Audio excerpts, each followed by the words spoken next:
بسم الله الرحمن الرحيم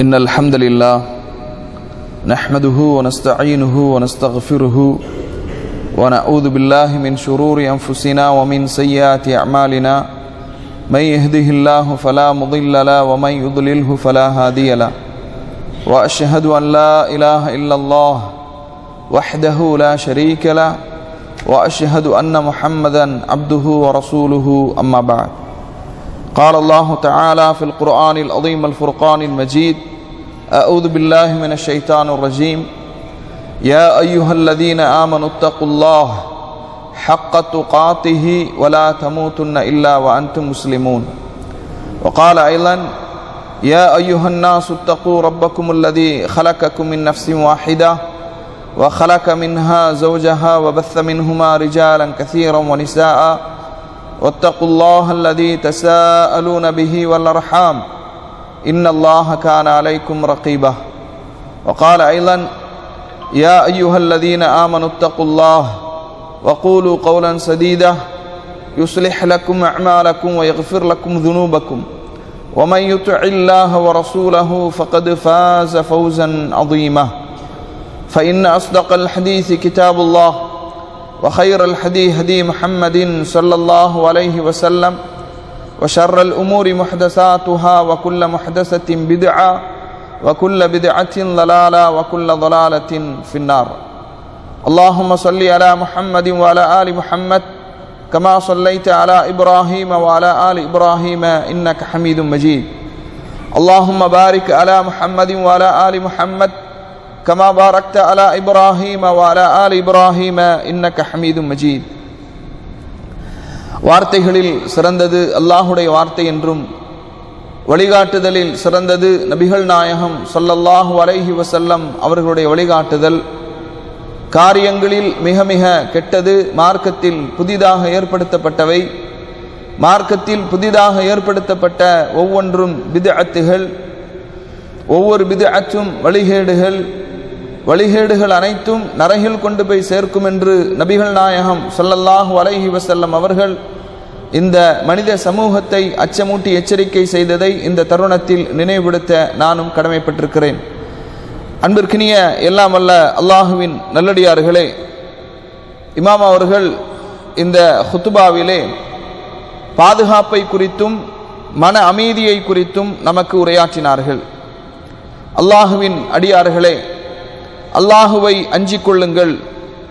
மேலும் அல்லாஹ் தன்னுடைய அடியார்களுக்கு அளித்த மிகப்பெரிய அருட்கொடைகளில் ஒன்றாக பாதுகாப்பும் நிலைத்தன்மையும் அமைதியும் இருக்கிறது என்பதை நீங்கள் அறிந்து கொள்ளுங்கள். ஏனென்றால் அது நல்ல வாழ்வின் அடிப்படையாகும்.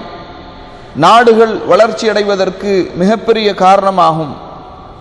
அந்த பாதுகாப்பும் அமைதியின் மூலமாகத்தான் மக்கள் தங்களுடைய மார்க்கத்தை, உயிர் மற்றும் செல்வத்தை குறித்து நிம்மதியுடன் இருக்கிறார்கள். இது அல்லாஹ் தன்னுடைய அடியார்களுக்கு கொடுத்த மிகப்பெரிய அருளாக இருக்கின்றது. அல்லாஹு தஆலா சொல்கின்றான், ஃபல்யஅ்புது ரப்ப ஹாதல் பைத் அல்லதி அத்அமஹும் மின் ஜூஇன் வ ஆமனஹும் மின் ஹௌஃப். அவர்கள் இந்த வீட்டின் இரட்சகனை வணங்கட்டும், அவன்தான் அவர்களுக்கு பசியிலிருந்து உணவளித்தான், பயத்திலிருந்து அச்சமற்ற ஒரு தன்மையை ஏற்படுத்தினான். பாதுகாப்பு, அமைதி அல்லாஹுடைய மிகப்பெரிய அருள். அதற்காக நாம் நன்றி செலுத்துவதோடு அதை பாதுகாத்து அதை குலைக்கும் செயல்களை தவிர்க்க வேண்டும். அல்லாஹு தஆலா திருமறை குர்ஆனிலே சொல்கின்றான், லஇன் ஷக்கர்தும் லஅஸீதன்னக்கும். நீங்கள் எனக்கு நன்றி செலுத்தினால் நான் உங்களுக்கு அதிகப்படுத்துவேன். இந்த பரக்கத்தான நாட்டில் வாழும் ஒரு முஸ்லிம் அவன் தன்னுடைய நினைவில் வைத்திருக்க வேண்டிய விஷயங்களில் ஒன்று அல்லாஹ் இந்த நாட்டிற்கு அளித்த பாதுகாப்பு, மன அமைதி மற்றும் நிலைத்தன்மை போன்ற அருட்கொடைகளாகும்.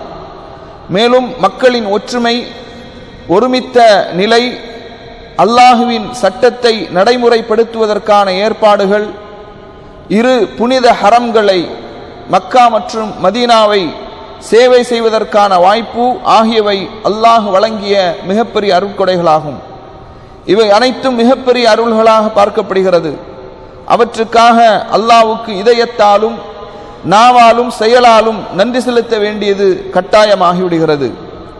நிலைத்தன்மையின் அமைதியின் தாக்கமும் மனிதர்களுக்கு அதற்குள்ள தேவையும் பற்றி அல்லாஹுடைய தூதர் ஸல்லல்லாஹு அலைஹி வஸல்லம் அவர்கள் ஆழமான வார்த்தைகளில் குறைந்த சொற்களில் அல்லாஹுடைய தூதர் அவர்கள் சொல்கின்றார்கள், மன் அஸ்பஹ ஆமினன் ஃபீ சிர்பிஹி முஆஃபன் ஃபீ பதனிஹி இன்த கூது யௌமிஹி ஃபகஅன்னமா ஹீஸத் லஹு துன்யா பிஹதாஃபீரிஹா ரவாஹு திர்மிதி வல் புகாரி ஃபில் அதபுல் முஃப்ரத். நபி ஸல்லல்லாஹு அலைஹி வஸல்லம் அவர்கள் சொல்கின்றார்கள், ஒருவன் காலையில் எழும்போது தன்னுடைய வீட்டில் பாதுகாப்போடும் தன்னுடைய உடல் ஆரோக்கியமாகவும் அன்றைய தினத்திற்கான உணவு அவனிடம் இருந்தால் இந்த முழு உலகமும் அவனுக்கு கிடைத்ததை போன்று. சுப்ஹானல்லாஹ். 3 விஷயங்களை சொல்கின்றார்கள். ஒருவன் தன்னுடைய வீட்டிலே காலையில் எழும்போது பாதுகாப்பை உணர்கின்றான், உடல் ஆரோக்கியமாக இருக்கின்றது, அன்றைய தினத்திற்கான உணவு அவனிடத்திலே இருந்தால் இந்த முழு உலகமும் அவனுக்கு கிடைக்கப்பட்டதை போன்று. அல்லாஹ்வின் அடியார்களே, பாதுகாப்பை அச்சுறுத்தி நிலைத்தன்மையை குலைக்கும் விஷயங்களில் ஒன்றாக வதந்திகளை பரப்புவது, உண்மையை உறுதிப்படுத்தாமல் அல்லது அதை சரிபார்க்காமல் செய்திகளை பரப்புவது. ஏனெனில் ஒரு வதந்தியை பரப்பும் போது அது மனிதர்களின் சிந்தனையை கெடுக்கக்கூடியதாக, கவலையையும் பதற்றத்தையும் உருவாக்கக்கூடியதாக, மக்களிடத்தில் மிகப்பெரிய குழப்பத்தையும் ஒழுங்கின்மையையும் பரப்பக்கூடியதாக இருக்கிறது. சிலர் அந்த செய்தியை பெறுவதற்காக தங்கள் செல்வத்தில் இருந்து ஏதாவது செலவிட தயங்காமல் இருக்கிறார்கள். ஆனால் எந்த செலவும் செய்யாமல் அந்த செய்தியை அறிய அவர்களுக்கு தேவையானது சில நிமிடங்கள் பொறுமையாக இருந்து சிந்தித்து சரிபார்த்து காத்திருப்பதே. இந்த 2 நிலைகளுக்கிடையில் உள்ள வேறுபாடுகளை அல்லாஹ் நன்றாக அறிகிறான். ரசூலுல்லாஹி ஸல்லல்லாஹு அலைஹி வஸல்லம் அவர்கள் இப்படி கேட்ட செய்திகளை எல்லாம் வதந்திகளை பரப்புவதை குறித்து மிக கடுமையாக எச்சரிக்கை செய்திருக்கிறார்கள். நபி ஸல்லல்லாஹு அலைஹி வஸல்லம் அவர்கள் சொல்கின்றார்கள், கஃபா பில் மர்இ கதிபன் அன் யுஹத்திஸ பிகுல்லி மா சமிஅ. ஒரு மனிதன் பொய்யன் என்பதற்கு இதுவே சான்றாக அமைந்து விடுகிறது. தான் கேட்ட செய்திகளை, தான் கேட்ட எல்லா செய்திகளையும் பரப்பக்கூடியவன் பொய்யன் என்பதற்கு இதுவே சான்றாக அமைந்து விடுகிறது என்று ரசூலுல்லாஹி ஸல்லல்லாஹு அலைஹி வஸல்லம் அவர்கள் எச்சரிக்கை செய்திருக்கிறார்கள். கேட்கப்படுகின்ற அனைத்தையும் சொல்லக்கூடாது. அதுபோல ஒவ்வொரு செய்தியையும் பரப்பியும் பரிமாறியும் விடக்கூடாது.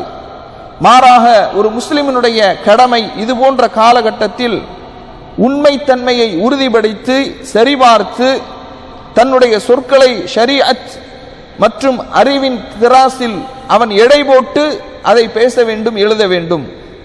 அதுபோன்று அறிவில்லாமல் நிகழ்வுகள் மற்றும் நெருக்கடிகள் குறித்து பேசுவதிலிருந்து நம்முடைய அவைகளையும் சமூக ஊடகங்களிலும் வெளியிடக்கூடாதவற்றை பரப்புவதிலிருந்தும் நான் மிகவும் எச்சரிக்கையாக இருக்க வேண்டும்.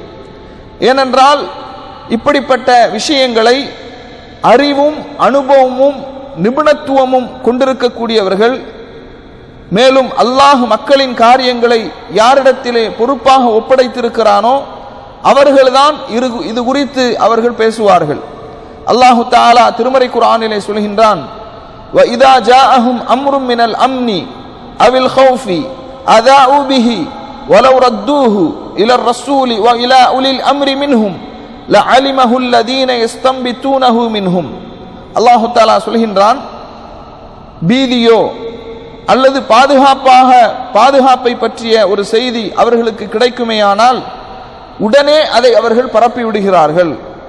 அவர்கள் அதை அல்லாஹ்வின் தூதரிடத்திலோ அல்லது அவர்களில் நின்றுமுள்ள அதிகாரிகளிடத்திலோ தெரிவித்தால் அவர்களிலிருந்து அதை ஊகித்து அறியக்கூடியவர்கள் அதை நன்கு விசாரித்து தர்க்க ஏற்பாடுகளை செய்து கொள்வார்கள்.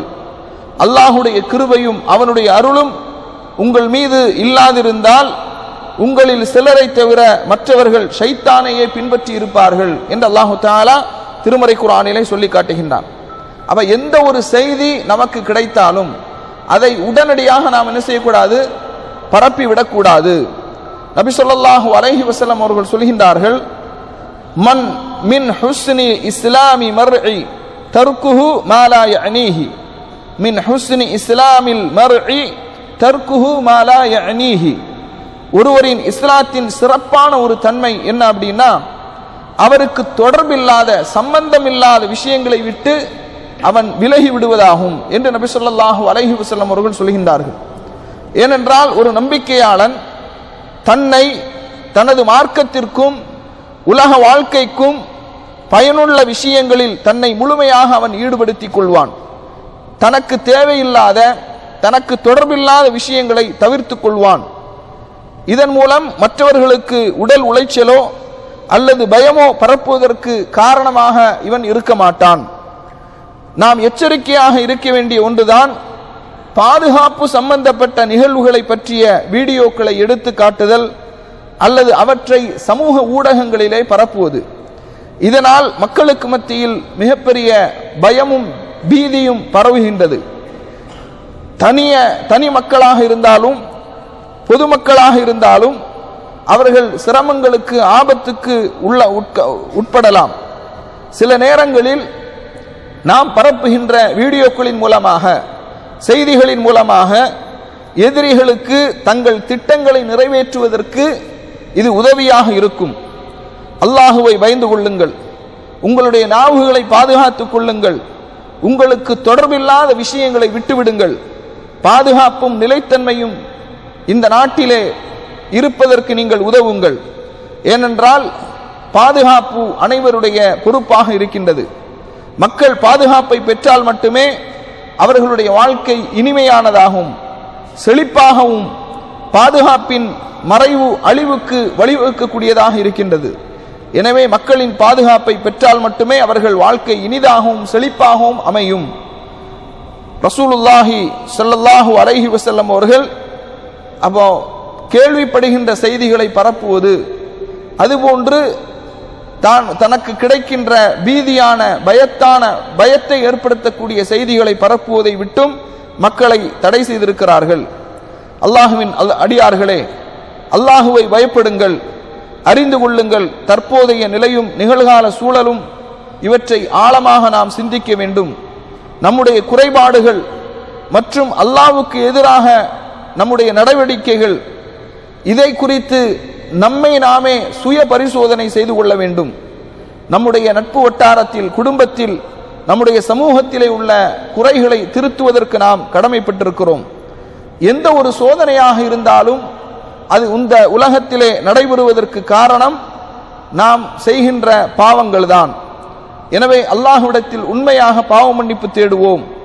அதன் மூலமாகத்தான் சோதனைகளை அகற்ற முடியும் என்பதை புரிந்து கொள்ளுங்கள். அல்லாஹு தஆலா சொல்கின்றான், وَضَرَبَ اللَّهُ مَثَلًا قَرْيَةً كَانَتْ آمِنَةً مُطْمَئِنَّةً يَأْتِيهَا رِزْقُهَا رَغَدًا مِنْ كُلِّ مَكَانٍ فَكَفَرَتْ بِأَنْعُمِ اللَّهِ فَأَذَاقَهَا اللَّهُ لِبَاسُ الْجُوعِ وَالْخَوْفِ بِمَا كَانُوا يَصْنَعُونَ. அல்லாஹு தஆலா சொல்கின்றான், அல்லாஹ் ஒரு ஊரை அவர்களுக்கு உதாரணமாக கூறுகின்றான். அது அச்சமில்லாமலும் நிம்மதியோடும் பாதுகாப்பாகவும் அந்த ஊர் இருந்தது. அதனுடைய உணவு மற்றும் வாழ்க்கை பொருட்கள் யாவும் ஒவ்வொரு இடத்திலிருந்தும் ஏராளமாக வந்து கொண்டிருந்தது. ஆனால் அந்த ஊர்வாசிகள் அல்லாஹுவின் அருட்கொடைகளுக்கு நன்றி செலுத்தாமல் மாறு செய்து கொண்டிருந்தார்கள். ஆகவே அல்லாஹு தஆலா அந்த தீய செயல்களின் காரணமாக அவர்களுக்கு பசியையும் பயத்தையும் அவர்களுக்கு ஆடையாக அணிவித்து அவற்றை அனுபவிக்குமாறு செய்தான் என்று அல்லாஹு தஆலா சொல்கின்றான். அறிந்து கொள்ளுங்கள், பாதுகாப்பையும் நன்மைகளின் தொடர்ச்சியையும் காக்க மிகப்பெரிய உதவி ஒன்றாகும். அது அல்லாஹ்விடத்தில் பிரார்த்தனை செய்வது, வணக்க வழிபாடுகளில் நம்முடைய உள்ளங்களை முழுமையாக ஈடுபடுத்துவது, அல்லாஹ்விடம் அதிகமாக பிரார்த்தனை செய்யுங்கள். இந்த பரக்கத்தான நாட்டிலும் அனைத்து முஸ்லிம் நாடுகளிலும் பாதுகாப்பும் நிலைத்தன்மையும் நிலையாக தொடர்வதற்கு எந்தவிதமான தீங்குகளும் சோதனைகளும் அவற்றிலிருந்து அல்லாஹ் ரப்புல் ஆலமீன் இந்த சமூகத்தை பாதுகாப்பதற்கு, அதுபோன்று பாதுகாப்பும் நிம்மதியும் நிலைத்திருப்பதற்கு அல்லாஹ்விடத்திலே அதிகமாக துஆ செய்யுங்கள் என்று இமாம் அவர்கள் தங்களுடைய உரையிலே கூறி, அல்லாஹும்ம ஹஃபில் பிலாதனா பிஹிஃப்லிக, இறைவா உன்னுடைய பாதுகாப்பை கொண்டு இந்த ஊரை நீ பாதுகாப்பாயாக, இன்னும் அதனுடைய நிலைத்தன்மையை உறுதிப்படுத்துவாயாக என்று இந்த நாட்டிற்காக, நாட்டின் ஆட்சியாளர்களுக்காக, இந்த நாட்டின் ஆட்சியாளர்கள் நீ விரும்புகின்ற அடிப்படையில் செயல்படுவதற்கும் அவர்களுக்கு நீ நேர்வழி காட்டுவாயாக, அவர்களை வழிகெடுக்கக்கூடியவர்களில் ஒருவராக, வழிகெட்டவர்களில் ஒருவராக நீ ஆக்கிவிடாதே, அவர்களுடைய கரங்களுக்கு நீ உதவி செய்வாயாக, இன்னும் அவர்களுக்கு நீ சீர்திருத்தம் செய்வாயாக. அதுபோன்று இந்த நாட்டினுடைய எல்லைகளை பாதுகாக்கக்கூடிய எல்லை வீரர்களை நீ பாதுகாப்பாயாக, அவர்களுடைய எரிவை நீ பலப்படுத்துவாயாக, அவர்களுடைய பாதங்களை உறுதிப்படுத்துவாயாக, உன்னுடைய பாதுகாப்பை கொண்டு அவர்களை நீ பாதுகாப்பாயாக. அதுபோன்று அல்லாஹுவே முஸ்லிம்கள் ஊரை எல்லா விதமான வெளிப்படையான அந்தரங்கமான ஃபித்னாவிலிருந்து சோதனைகளிலிருந்து நீ பாதுகாப்பாயாக, அவர்களுக்கு பாதுகாப்பையும் நிம்மதியையும் வழங்குவாயாக, அவர்களுடைய காரியங்களை சீர்திருத்தம் செய்வாயாக, அனைத்து இடங்களிலும் இஸ்லாமிய நாடுகளிலும் பாதுகாப்பை ஏற்படுத்துவாயாக, முஸ்லிம்களுக்கு ஒரு உயிரோட்டத்தை ஏற்படுத்துவாயாக. அல்லாஹுவே எங்களுடைய மார்க்க விவகாரங்களில் சீர்திருத்தத்தை ஏற்படுத்துவாயாக, அதுதான் எங்களுடைய வாழ்க்கையின் பாதுகாப்பு. எங்களுடைய உலக விவகாரங்களில் சீர்திருத்தத்தை ஏற்படுத்துவாயாக, அதுதான் எங்களுடைய வாழ்வு. அல்லாஹுவே எங்களுடைய மறுமையை சீர்திருத்தம் செய்வாயாக, அதில்தான் எங்களுடைய மீளுதல் இருக்கிறது. வஜஅலில் ஹயாத ஜியாதத்தன் லனா ஃபீ குல்லி கைர், எல்லா விதமான ஹைர்களையும் நன்மைகளையும் எங்களுடைய வாழ்க்கையில் அதிகப்படுத்துவாயாக. மரண நேரத்திலே எல்லா விதமான கஷ்டங்களில் இருந்தும் ஓய்வு பெற்ற ஒரு மரணமாக எங்களுடைய மரணத்தை நீ ஆக்குவாயாக. இறைவா இந்த உலகத்திலும் மறு உலகத்திலும் நன்மைகளை வழங்குவாயாக, நரக நெருப்பிலிருந்து எங்களை பாதுகாப்பாயாக என்று கூறி அதிகமாக பிரார்த்தனை செய்து அவர்கள் தங்களுடைய ஜும்ஆவுடைய உரையை நிறைவு செய்தார்கள். وآخر دعوانا أن الحمد لله رب العالمين. السلام عليكم ورحمة الله وبركاته.